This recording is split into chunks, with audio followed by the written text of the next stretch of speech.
halkee buu ku yaalaa dalka adduunka ugu yar? Vatican waa dalka adduunka ugu yar, sidoo kale waxaa loo yaqaanaa inay tahay meel barakaysan. Baaxadda dhuleed ee dalka yar ku fadhiya waa 4.44 square kilometer, waxaana la aaminsan yahay inuu yahay dalka adduunka ugu yar. dalkan yar waxa ku dhex yaala caasimadda dalka Talyaaniga ee Roma. Waa xarunta guud ee diinta Catholic, waana halka ay ku taalo kaniisadda adduunka ugu weyn.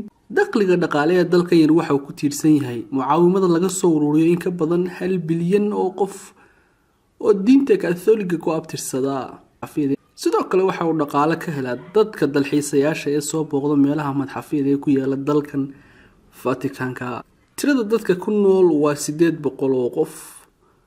luqadda laga hadlaa waa luqadda Talyaaniga. intaasi ayaan idinku soo afmeerayaa barnaamijka aan idinka diyaariyay dalka adduunka ugu yar.